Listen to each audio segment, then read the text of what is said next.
ಎಲ್ಲರಿಗೂ ನಮಸ್ಕಾರ ಸ್ನೇಹಿತರೆ. ಭಾರತ ತಂಡ ಬಂದ್ಬಿಟ್ಟು T20 ವಿಶ್ವಕಪ್ಗೂ ಮುನ್ನ ವಾರ್ಮ್ ಅಪ್ ಮ್ಯಾಚ್ ಅಲ್ಲಿ ಸೌತ್ ಆಫ್ರಿಕಾ ವಿರುದ್ಧ ಭರ್ಜರಿಯಾಗಿ ಗೆದ್ದಿದೆ. ಇನ್ನು ಈ ಪಂದ್ಯದಲ್ಲಿ ಬಂದ್ಬಿಟ್ಟು ನಮ್ಮ ಭಾರತ ತಂಡ 30 ರನ್ಗಳಿಂದ ಭರ್ಜರಿಯಾಗಿ ಗೆದ್ದ ಕೂಡಲೇ ಪಾಕಿಸ್ತಾನದ ಮಾಜಿ ಆಟಗಾರ ಮತ್ತು ದಿಗ್ಗಜ ಆಟಗಾರ ಆಗಿರುವಂತಹ ಶೋಯಬ್ ಅಖ್ತರ್ ಮತ್ತು ವಾಸಿಂ ಅಕ್ರಮ್ ಅವರು ನಮ್ಮ ಭಾರತದ ಬಗ್ಗೆ ಸಾಕಾಗುವಂತ ಹೇಳಿಕೆ ನೀಡಿದ್ದಾರೆ. ಅಷ್ಟಕ್ಕೂ ಹೇಳಿದ್ದನ್ನ ಕೇಳಿದ್ರೆ ನೀವು ಕೂಡ ಶಾಕ್ ಆಗ್ತೀರಾ. ಇನ್ನು ಪಾಕಿಸ್ತಾನದ ಮಾಜಿ ಆಟಗಾರರು ನಮ್ಮ ಭಾರತದ ಬಗ್ಗೆ ಏನೆಲ್ಲ ಮಾತನಾಡಿದ್ದಾರೆ, ಏನೆಲ್ಲ ಹೇಳಿದ್ದಾರೆ ಅಂತ ತಿಳ್ಕೊಂಬರೋಣ ಬನ್ನಿ. ಅದಕ್ಕಿಂತ ಮುಂಚೆ ನೀವೇನಾದ್ರೂ ಟೀಮ್ ಇಂಡಿಯಾದ ಅಪ್ಪಟ ಅಭಿಮಾನಿಯಾಗಿದ್ದಲ್ಲಿ ಈ ವಿಡಿಯೋಗೆ ಒಂದು ಲೈಕ್ ಕೊಟ್ಟು ನಮ್ಮ ಚಾನಲ್ ಅನ್ನ ಸಬ್ಸ್ಕ್ರೈಬ್ ಮಾಡ್ಕೊಳ್ಳಿ. ಹಾಗೆ ಈ ಬಾರಿಯ T20 ವಿಶ್ವಕಪ್ ನಲ್ಲಿ ನಮ್ಮ ಭಾರತ ತಂಡ ಗೆಲ್ಲುತ್ತೆ ಅಂತ ಕಮೆಂಟ್ ಮಾಡಿ. ಇನ್ನು ನಿಮ್ಗೆಲ್ಲ ಗೊತ್ತಾಯ್ತು, ನಮ್ಮ ಭಾರತ ತಂಡ ಬಂದ್ಬಿಟ್ಟು ಇದೀಗ ವಾರ್ಮ್ ಅಪ್ ಮ್ಯಾಚ್ ಅಲ್ಲಿ ಬಂದ್ಬಿಟ್ಟು ಸೌತ್ ಆಫ್ರಿಕಾ ವಿರುದ್ಧ ಮೊದಲನೇ ವಾರ್ಮ್ ಅಪ್ ಮ್ಯಾಚ್ ಅಲ್ಲಿ ಭಾರತ ತಂಡ ಭರ್ಜರಿಯಾಗಿ ಗೆದ್ದಿದೆ ಅಂತಾನೆ ಹೇಳ್ಬೋದು. ಇನ್ನು ಮೊದಲು ಬ್ಯಾಟಿಂಗ್ ಮಾಡಿದಂತ ನಮ್ಮ ಭಾರತ ತಂಡ 20 ಓವರ್ಗಳಲ್ಲಿ 240 ರನ್ ಹೊಡಿತಾರೆ, 6 ವಿಕೆಟ್ ಕಳ್ಕೊಂಡು. ಆನಂತರ ಸೆಕೆಂಡ್ ಇನ್ನಿಂಗ್ಸ್ ಬ್ಯಾಟಿಂಗ್ ಆರಂಭಿಸಿದಂತ ಸೌತ್ ಆಫ್ರಿಕಾ ತಂಡ ಅವರು ಕೂಡ ಒಂದು ಒಳ್ಳೆ ಫೈಟ್ ಕೊಡ್ತಾರೆ ಅಂತ ಹೇಳ್ಬೋದು. 210 ರನ್ ಹೊಡಿತಾರೆ, 7 ವಿಕೆಟ್ ಕಳ್ಕೊಂಡು. ಇನ್ನು ಇಲ್ಲಿಗೆ ಬಂದ್ಬಿಟ್ಟು ವಾರ್ಮ್ ಅಪ್ ಮ್ಯಾಚ್ ಅಲ್ಲಿ 30 ರನ್ಗಳಿಂದ ನಮ್ಮ ಭಾರತ ತಂಡ ಗೆದ್ದಿದೆ. ಇನ್ನು ಈ ಪಂದ್ಯ ಗೆದ್ದ ಕೂಡಲೇ ಪಾಕಿಸ್ತಾನದ ಮಾಜಿ ಆಟಗಾರರಾಗಿರುವಂತ ವಾಸಿಂ ಅಕ್ರಮ್ ಮತ್ತು ಶೋಯಬ್ ಅಖ್ತರ್ ಅವರು ನಮ್ಮ ಭಾರತದ ಬಗ್ಗೆ ಕೆಟ್ಟ ಹೇಳಿಕೆ ಕೊಟ್ಟಿದ್ದಾರೆ ಮತ್ತು ಶಾಕಿಂಗ್ ಹೇಳಿಕೆ ಕೊಟ್ಟಿದ್ದಾರೆ. ಅಷ್ಟಕ್ಕೂ ಏನೆಲ್ಲ ಮಾತನಾಡಿದ್ದಾರೆ ಅಂತ ನೋಡೋದಾಯ್ತು ಅಂತಂದ್ರೆ, ಶೋಯಬ್ ಅಖ್ತರ್ ಅವರು ಹೇಳಿದ್ದಾರೆ ನಮ್ಮ ಭಾರತದ ಬಗ್ಗೆ, ಹೌದು ಭಾರತದ ವಿರುದ್ಧ ಆಡಲು ತುಂಬಾನೇ ಕಷ್ಟ ಪಡ್ಬೇಕು ಮತ್ತು ತುಂಬಾನೇ ಡೇಂಜರಸ್ ತಂಡ ಭಾರತ ತಂಡ. ಆದ್ರೂ ಕೂಡ ಪಾಕಿಸ್ತಾನ ತಂಡ ಬಂದ್ಬಿಟ್ಟು ಭಾರತದ ವಿರುದ್ಧ ಗೆಲ್ಲುತ್ತೆ ಮತ್ತು ಪಾಕಿಸ್ತಾನ ಗೆಲ್ಲುವ ನಿರೀಕ್ಷೆಯಲ್ಲಿ ಇದೆ. ಆದರೆ ನಮ್ಮ ಪಾಕಿಸ್ತಾನ ಆಟಗಾರರು ಮತ್ತು ನಮ್ಮ ಪಾಕಿಸ್ತಾನದ ಗೌರ್ಮೆಂಟ್ ಬಂದ್ಬಿಟ್ಟು ಭಾರತದ ವಿರುದ್ಧ ಆಡಲು ಮುಂದೆ ಬರುತ್ತಿಲ್ಲ ಅಂತಂದು ಶೋಯಬ್ ಅಖ್ತರ್ ಹೇಳಿದ್ದಾರೆ. ಇನ್ನು ವಾಸಿಂ ಅಕ್ರಮ್ ಅವರು ಏನೆಲ್ಲ ಮಾತನಾಡಿದ್ರು ಅಂತಂದ್ರೆ, ವಾಸಿಂ ಅಕ್ರಮ್ ಹೇಳಿದ್ದನ್ನ ಕೇಳಿದ್ರೆ ನೀವು ಕೂಡ ಬೈಯೋದು ಪಕ್ಕ. ಹೌದು ಸ್ನೇಹಿತರೆ, ವಾಸಿಂ ಅಕ್ರಮ್ ಅವರು ಏನೆಲ್ಲ ಮಾತನಾಡಿದ್ದಾರೆ ನಮ್ಮ ಭಾರತದ ಬಗ್ಗೆ ಅಂತಂದ್ರೆ, ಹೌದು ಈಗ T20ಯಲ್ಲಿ ಭಾರತ ತಂಡ ಬಂದ್ಬಿಟ್ಟು ತುಂಬಾನೇ ಬಲಿಷ್ಠವಾಗಿದೆ ಮತ್ತು ತುಂಬಾನೇ ಸ್ಟ್ರಾಂಗ್ ಆಗಿದೆ. ಹೌದು ಈ ತಂಡ ಬಂದ್ಬಿಟ್ಟು ನೋಡಿದರೆ ಬೇರೆ ತಂಡಗಳಿಗೆ ಭಯ ಪಡುವಂತ ತಂಡವಾಗಿದೆ. ಆದರೂ ಕೂಡ ಭಾರತ ತಂಡ ಬಲಿಷ್ಠ ತಂಡವಾದರೂ ನಮ್ಮ ಪಾಕಿಸ್ತಾನದ ಮುಂದೆ ಮಂಡಿ ಊರುತ್ತದೆ ಮತ್ತು ಪಾಕಿಸ್ತಾನದ ವಿರುದ್ಧ ಸೋಲುತ್ತೆ ಅಂತಂದು ಇವರು ವಾಸಿಂ ಅಕ್ರಮ್ ಅವರಾದ್ರೆ ಹೇಳಿದ್ದಾರೆ ಅಂತಾನೆ ಹೇಳ್ಬೋದು. ಇವರು ವಾಸಿಂ ಅಕ್ರಮ್ ಅವರು ಹೇಳಿದ್ದನ್ನ ಕೇಳಿ ಎಲ್ಲ ಇಡೀ ಇಂಡಿಯಾದ ಫ್ಯಾನ್ಸೇ ಗರಂ ಆಗಿದ್ದಾರೆ. ಇಲ್ಲಿ ಒಂದೇನಂತಂದ್ರೆ, ನಮ್ಮ ಪಾಕಿಸ್ತಾನ ಬಂದ್ಬಿಟ್ಟು ಭಾರತದ ವಿರುದ್ಧ ಆಡೋದಿಲ್ಲ ಅಂತಂದು ಕೊನೆಯಲ್ಲಿ ಒಂದು ಡೈಲಾಗ್ ಹೊಡೆದಿದ್ದಾರೆ ಎಲ್ಲ ಭಾರತದ ಅಭಿಮಾನಿಗಳಿಗೆ. ಇದನ್ನ ನನಗೂ ಕೂಡ ಸ್ವಲ್ಪ ಬೇಜಾರಾಯ್ತು ಅಂತ ಹೇಳ್ಬೋದು. ಯಾಕಂತಂದ್ರೆ ಇವನೇನಾದ್ರೂ ನಮ್ಮ ಭಾರತದ ವಿರುದ್ಧ ಆಡಿದ್ರೆ ಪಕ್ಕ ನೀರು ಬೇಡುವ ರೀತಿ ಹೊಡಿತಾ ಇದ್ರು ಮತ್ತು ಆ ತರ ಬೌಲರ್ ಗಳನ್ನ ಚಂಡಾಡ್ತಿದ್ರ ಅಂತ ಹೇಳ್ಬೋದು ನಮ್ಮ ಬ್ಯಾಟರ್ಸ್. ಇವರು ಪಾಕಿಸ್ತಾನದವರು ಎದುರುತ್ತಾ ಇದ್ದಾರೆ, ಆದ್ರೂ ಕೂಡ ಇಂತಿಂತ ಸ್ಟೇಟ್ಮೆಂಟ್ ಕೊಡ್ತಾ ಇದ್ದಾರೆ. ಇನ್ನು ಇವರ ಬಗ್ಗೆ ನಿಮ್ಮ ಅನಿಸಿಕೆ ಏನು ಮತ್ತು ಈ ಪಾಕಿಸ್ತಾನದ ಬಗ್ಗೆ ನಿಮ್ಮ ಅನಿಸಿಕೆ ಏನು ಮತ್ತು ಪಾಕಿಸ್ತಾನದ ವಿರುದ್ಧ ನಮ್ಮ ಭಾರತ ತಂಡ ಯಾವ ರೀತಿ ಗೆಲ್ಬಹುದು ಅಂತ ಕಮೆಂಟ್ ಮಾಡಿ. ಮ್ಯಾಚ್ ಏನಾದ್ರು ನಡೆದ್ರೆ ಇನ್ನು ಸೌತ್ ಆಫ್ರಿಕಾ ಮತ್ತು ನಮ್ಮ ಭಾರತ ತಂಡದ ನಡುವಿನ ವಾರ್ಮ್ ಅಪ್ ಮ್ಯಾಚ್ ಪಂದ್ಯದ ಬಗ್ಗೆನೂ ಕೂಡ ಸ್ವಲ್ಪ ಮಾತಾಡೋಣ ಮತ್ತು ನಮ್ಮ ಬ್ಯಾಟರ್ಸ್ ಬಗ್ಗೆನೂ ಕೂಡ ಸ್ವಲ್ಪ ತಿಳ್ಕೊಂಬರೋಣ ಬನ್ನಿ. ಇನ್ನು ವಿಶ್ವಕಪ್ಗೂ ಮುನ್ನವೇ ಟೀಮ್ ಇಂಡಿಯಾ ತನ್ನ ಅಸಲಿ ಆಟ ಶುರು ಮಾಡಿದೆ. ನಾವಿ ಮುಂಬೈನ DY ಪಾಟೀಲ್ ಸ್ಟೇಡಿಯಂನಲ್ಲಿ ನಡೆದ ಅಭ್ಯಾಸ ಪಂದ್ಯದಲ್ಲಿ ದಕ್ಷಿಣ ಆಫ್ರಿಕಾ ಬೌಲರ್ಗಳನ್ನ ಅಕ್ಷರಾಂಶ ಚಂಡಾಡಲಾಗಿದೆ ಅಂತ ಹೇಳ್ಬೋದು. ಇನ್ನು ಟಾಸ್ ಗೆದ್ದು ಮೊದಲು ಬ್ಯಾಟಿಂಗ್ ಮಾಡಿದ ಭಾರತ ತಂಡ ನಿಗದಿತ 20 ಓವರ್ಗಳಲ್ಲಿ ಬರೋಬ್ಬರಿ 240 ರನ್ ಕಲೆ ಹಾಕಿದೆ. ಆರಂಭಿಕ ಆಟಗಾರರಾಗಿ ಇಳಿದು ಬಂದಂತ ಫಿನಿಶರ್ಸ್ ವರೆಗೂ ಎಲ್ಲರೂ ಸಿಕ್ಸರ್ಗಳ ಸುರಿಮಳೆ ಕೊಯ್ದರ ಅಂತಾನೆ ಹೇಳ್ಬೋದು. ಇನ್ನು ಈ ಅಬ್ಬರ ನೋಡಿದ್ರೆ ಈ ಸಲ ಕಪ್ ನಮ್ದೆ ಅನ್ನೋ ಭರವಸೆ ಕೂಡ ಮೂಡಿದೆ. ಹೌದು ಸ್ನೇಹಿತರೆ, ಇಶಾನ್ ಕಿಶನ್ ಮತ್ತು ಅಭಿಷೇಕ್ ಶರ್ಮಾ ಅಬ್ಬರ. ಓಪನಿಂಗ್ ಆಗಿ ಬಂದಂತ ಇಶಾನ್ ಕಿಶನ್ ಕೇವಲ 20 ಬಾಲ್ಗಳಲ್ಲಿ 53 ರನ್ ಸಿಡಿಸಿ ರಿಟೈರ್ಡ್ ಔಟ್ ಆದರು. ಅವರಿಗೆ ಸಾಥ್ ನೀಡಿದಂತ ಅಭಿಷೇಕ್ ಶರ್ಮಾ 18 ಬಾಲ್ಗಳಲ್ಲಿ 24 ರನ್ ಬಾರಿಸಿದರು. ಇವರಿಬ್ಬರು ಹಾಕಿ ಕೊಟ್ಟಂತ ಬುನಾದಿ ಎಷ್ಟೆತ್ತಂದ್ರೆ ಪವರ್ ಪ್ಲೇ ನಲ್ಲಿ ಸ್ಕೋರ್ ಬೋರ್ಡ್ ರಾಕೆಟ್ ತರ ಮುನ್ನುಗ್ಗುತ್ತಿತ್ತು ಅಂತಾನೆ ಹೇಳ್ಬೋದು. ಹೌದು ಸ್ನೇಹಿತರೆ, ಇನ್ನು ಈ ಪಂದ್ಯದಲ್ಲಿ ತಿಲಕ್ ವರ್ಮಾ ಸ್ಟ್ರೈಕ್ ರೇಟ್ ಮತ್ತು ಕ್ಲಾಸಿಕ್ ಆಟ.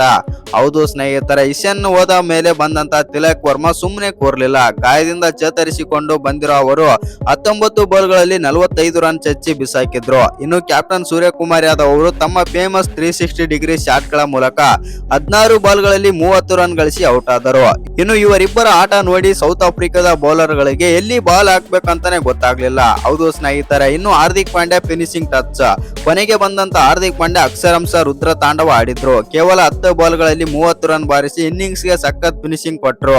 ಅಕ್ಷರ್ ಪಟೇಲ್ ಕೂಡ 23 ಬಾಲ್ಗಳಲ್ಲಿ 35 ರನ್ ಗಳಿಸಿ ತಂಡದ ಮೊತ್ತವನ್ನು 240ಕ್ಕೆ ತಂದು ನಿಲ್ಲಿಸಿ ಸಹಾಯ ಮಾಡಿದರು. ಇನ್ನು ರಿಂಕು ಸಿಂಗ್ 13 ಬಾಲ್ಗಳಲ್ಲಿ 16 ರನ್ ಆದ್ರೆ ಗಳಿಸಿದರು. ಹೌದು ಸ್ನೇಹಿತರೆ, ಇನ್ನು ಮ್ಯಾಚ್ ನಂತರ ಮಾತನಾಡಿದಂತೆ ಕ್ಯಾಪ್ಟನ್ ಸೂರ್ಯಕುಮಾರ್ ಯಾದವ್ ಅವರು, ನಮ್ಮ ಹುಡುಗರು ಆಡಿದ ರೀತಿ ನೋಡಿ ಫುಲ್ ಖುಷಿಯಾಗಿದೆ.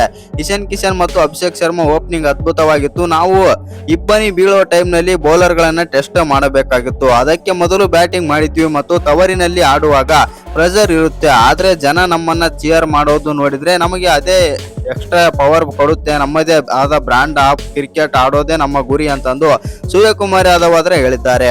ಇನ್ನು ಬೌಲರ್ಸ್ ಗಳಿಗೆ ಅಗ್ನಿ ಪರೀಕ್ಷೆ ಅಂತಾನೆ ಹೇಳ್ಬೋದು. ಹೌದು ಸ್ನೇಹಿತರೆ, ದಕ್ಷಿಣ ಆಫ್ರಿಕಾದ ಸ್ಟಾರ್ ಬೌಲರ್ ಗಳು ಆಂಡ್ರಿಕ್ ನೋಕಿಯಾ, ರಬಾಡಾ, ಲುಂಗಿನಂಗಿಡಿ ಮತ್ತು ಎಲ್ಲರೂ ಭಾರತದ ಬೌಲರ್ ಗಳ ದಾಳಿಗೆ ತತ್ತರಿಸಿ ಹೋದ್ರು ಮತ್ತು ಯಾವ ಬೌಲರ್ ಕೂಡ 10ಕ್ಕಿಂತ ಕಡಿಮೆ ಎಕಾನಮಿಯಲ್ಲಿ ಬೌಲಿಂಗ್ ಮಾಡಲು ಸಾಧ್ಯವಾಗಲಿಲ್ಲ. ಒಟ್ನಲ್ಲಿ ಈ ಪಂದ್ಯದಲ್ಲಿ ಭಾರತ ತಾನು ವಿಶ್ವಕಪ್ಗೆ ಎಷ್ಟು ಸಿದ್ಧವಾಗಿದೆ ಎಂಬ ಸಾಬೀತು ಕೂಡ ಮಾಡಿದೆ.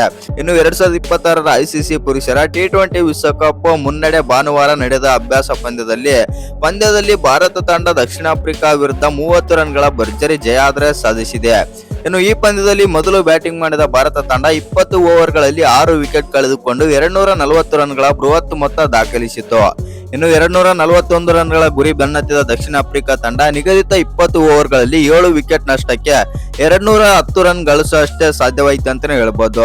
ಹೌದು ಸ್ನೇಹಿತರೆ, ಇನ್ನು ಅಬ್ಬರಿಸಿದ ಇಶಾನ್ ಕಿಶನ್ ಟಾಸ್ ಗೆದ್ದು ಮೊದಲು ಬ್ಯಾಟಿಂಗ್ ಮಾಡಿದ ಭಾರತ ತಂಡ ಮೊದಲು ಭರ್ಜರಿ ಆರಂಭ ಪಡೆಯಿತು.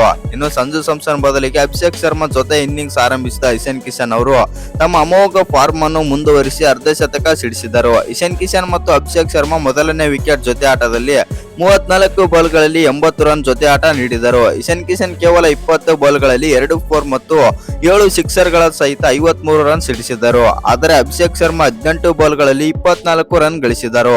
ಇವರಿಬ್ಬರು ರಿಟೈರ್ಡ್ ಔಟ್ ಆದ್ರ ಅಂತಾನೆ ಹೇಳ್ಬೋದು. ಹೌದು ಸ್ನೇಹಿತರೆ, ಮತ್ತೆ ಕಂಬ್ಯಾಕ್ ಪಂದ್ಯದಲ್ಲಿ ತಿಲಕ್ ವರ್ಮಾ ಅಬ್ಬರ. ಇನ್ನು ಗಾಯದಿಂದ ಚೇತರಿಸಿಕೊಂಡು ತಂಡಕ್ಕೆ ಮರಳಿ ತಿಲಕ್ ವರ್ಮಾ 19 ಎಸೆತಗಳಲ್ಲಿ 41 ರನ್ ಗಳಿಸಿ ಇನ್ನಿಂಗ್ಸ್ ಆಡಿದರು.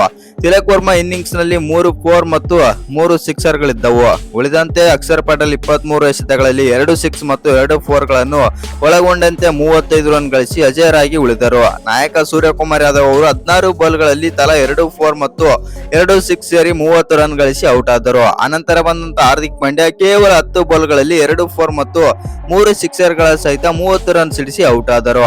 ಇನ್ನು ದಕ್ಷಿಣ ಆಫ್ರಿಕಾ ಪರ ಆಂಡ್ರಿಕ್ ನೋಕಿಯಾ, ಕಾರ್ಬಿನ್ ಬಾಸ್, ಮಾರ್ಕೋ ಜಾನ್ಸನ್ ಮತ್ತು ಕೆನ್ವಾ ಮಾಪಕ ತಲಾ ಒಂದೊಂದು ವಿಕೆಟ್ ಆದರೆ ಪಡೆದರು.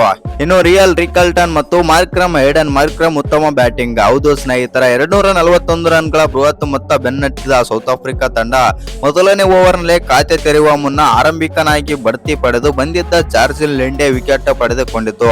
ಆದರೆ ನಂತರ ಬಂದು ಬ್ಯಾಟಿಂಗ್ ಮಾಡಿದ ಏಡನ್ ಮಾರ್ಕ್ರಮ್ ಅವರು 19 ಬಾಲ್ಗಳಲ್ಲಿ 38 ರನ್ಗಳ ಇನ್ನಿಂಗ್ಸ್ ಆಡಿ ನಿವೃತ್ತಿ ಹೊಂದಿದರು. ಇನ್ನು ಮೂರನೇ ಕ್ರಮಾಂಕದಲ್ಲಿ ಬಂದ ರಿಯಲ್ ರಿಕಲ್ಟನ್ 21 ಬಾಲ್ಗಳಲ್ಲಿ 4 4 ಮತ್ತು 3 ಸಿಕ್ಸರ್ಗಳ ಸಹಾಯದಿಂದ 44 ರನ್ ಗಳಿಸಿ ವರುಣ್ ಚಕ್ರವರ್ತಿ ಬೌಲಿಂಗ್ ನಲ್ಲಿ ವಿಕೆಟ್ ಆದರೆ ಒಪ್ಪಿಸಿದರು. ಅದರಲ್ಲಿ ಡೇವಿಡ್ ಬ್ರೇವೆಸ್ ಹಾಗೂ ಡೇವಿಡ್ ಮಿಲ್ಲರ್ ನಿರಾಶೆ ಮೂಡಿಸಿದ್ರು ಅಂತ ಹೇಳ್ಬೋದು ಈ ಒಂದು ಪಂದ್ಯದಲ್ಲಿ. ಇನ್ನು 200ರ ಗಡಿ ದಾಟಿಸಿದ ಸ್ಟಬ್ಸ್ ಮತ್ತು ಜಾನ್ಸನ್. ಹೌದು ಸ್ನೇಹಿತರೆ, ಆದರೆ ಟ್ರಿಪ್ಸ್ ಅಂಡ್ ಟಬ್ಸ್ 21 ಬಾಲ್ಗಳಲ್ಲಿ 1 ಬೌಂಡರಿ ಮತ್ತು 4 ಸಿಕ್ಸರ್ಗಳ ಸಹಿತ ಅಜಯ್ 45 ರನ್ ಮತ್ತು ಜೇಸನ್ ಸ್ಮಿತ್ 23 ಬಾಲ್ಗಳಲ್ಲಿ 4 4 ಮತ್ತು 1 ಸಿಕ್ಸರ್ ನೆರವಿನಿಂದ 35 ರನ್ ಮತ್ತು ಮಾರ್ಕೋ ಜಾನ್ಸನ್ 16 ಬಾಲ್ಗಳಲ್ಲಿ 3 4 2 ಸಿಕ್ಸರ್ಗಳ ಸಹಿತ 31 ರನ್ ಗಳಿಸಿದರು. ಇನ್ನು ಭಾರತದ ಪರ ಅಭಿಷೇಕ್ ಶರ್ಮಾ 2 ವಿಕೆಟ್ ಪಡೆದು ಮಿಂಚಿದರೆ ಅಕ್ಷರ್ ಪಟೇಲ್, ವರುಣ್ ಚಕ್ರವರ್ತಿ, ಶಿವಮ್ ದುಬೆ, ಹರ್ಷದೀಪ್ ಸಿಂಗ್ ಅವರು ತಲಾ ಒಂದೊಂದು ವಿಕೆಟ್ ಪಡೆದು ಮಿಂಚಿದರು.